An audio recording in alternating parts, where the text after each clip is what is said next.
Hello, Guten tag. നിങ്ങളിൽ പലരും German exam എഴുതാൻ ആഗ്രഹിക്കുന്നവരായിരിക്കും, അല്ലെങ്കിൽ ജർമ്മൻ പഠിക്കാൻ ആഗ്രഹിക്കുന്നവരായിരിക്കും, അല്ലെങ്കിൽ ജർമ്മനിയിലേക്ക് വരാൻ ഇരിക്കുന്നവരായിരിക്കും. അപ്പോൾ നിങ്ങൾക്കുണ്ടാകുന്ന ഒരു ഡൗട്ടാണ് ഏത് എക്സാമാണ് ജർമ്മനിയിലേക്ക് വരാൻ ഏറ്റവും നല്ലതെന്ന്. ജർമ്മനി ആക്സെപ്റ്റഡ് ആയിട്ടുള്ള പല ലാംഗ്വേജ് ടെസ്റ്റുകളുമുണ്ട്. ഗോയ്ത്തെ, ടെൽഗ്, ഇസിഎൽ, OSD അങ്ങനെ പലതും.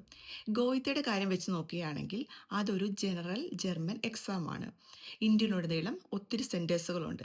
എക്സാം സോട്ടുകൾ ഈസിലി അവൈലബിൾ ആണ്. ഒരു മൊഡ്യൂൾ പോയാലും നമുക്ക് പോയ മൊഡ്യൂൾ പിന്നെയും എഴുതിയെടുക്കാൻ പറ്റും. എന്നാൽ ടെൽക്ക് ഒരു പ്രൊഫഷണൽ റിലേറ്റഡ് ആയിട്ടുള്ള ഒരു ലാംഗ്വേജ് ടെസ്റ്റാണ്.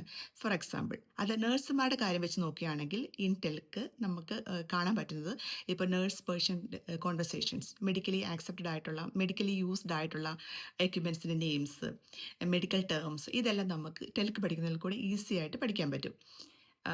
എൻ്റെ ഒരു പേഴ്സണൽ എക്സ്പീരിയൻസ് വെച്ച് പറയുകയാണെങ്കിൽ ഞാൻ ടെൽക്ക് പഠിച്ചിട്ട് ഗോയിത്തെ എക്സാം എഴുതിയ ഒരാളാണ്. കാരണം ആ സമയത്ത് എക്സാം അതായത് സീറ്റ് കിട്ടാൻ വളരെ ബുദ്ധിമുട്ടായിരുന്നു. ആ കാരണം കൊണ്ട് ഞാൻ ഗോയിത്തെ എക്സാമാണ് എഴുതിയത്.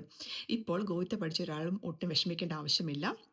ഇപ്പോൾ ഇൻ്റർനെറ്റിൽ ഒത്തിരി സൈറ്റുകൾ അവൈലബിൾ ആണ്. നിങ്ങൾക്കും ആ സൈറ്റുകളിൽ കൂടി മെഡിക്കൽ ടേംസ് പഠിക്കാൻ പറ്റും. കാരണം നമ്മൾ ജർമ്മനിയിൽ എത്തിക്കഴിഞ്ഞാൽ നെക്സ്റ്റ് ഡേ തൊട്ട് ഒരു ഹോസ്പിറ്റൽ സെറ്റപ്പിൽ വർക്ക് ചെയ്യേണ്ട ഒരാളാണ്. അപ്പോൾ ഗോയിത്തെ പഠിച്ച ഒരാളാണെങ്കിൽ ഇൻ്റർനെറ്റിൽ സൈറ്റിൽ നോക്കിക്കോളൂ. നിങ്ങൾക്ക് മെഡിക്കൽ ടേംസ് അറിഞ്ഞിരിക്കേണ്ടത് അത്യാവശ്യമാണ്. കാരണം അല്ലെങ്കിൽ പിന്നെ നമ്മൾ പെട്ടെന്ന് ഹോസ്പിറ്റൽ സെറ്റപ്പിലേക്ക് വരുമ്പോൾ ഈ എക്യുപ്മെൻറ്റ്സ് നമ്മൾ നാട്ടിൽ യൂസ് ചെയ്യുന്ന നെയിംസ് ആയിരിക്കില്ല ഇവിടെ വരുമ്പോൾ എൻ്റയർലി ഡിഫറൻ്റ് ആണ്.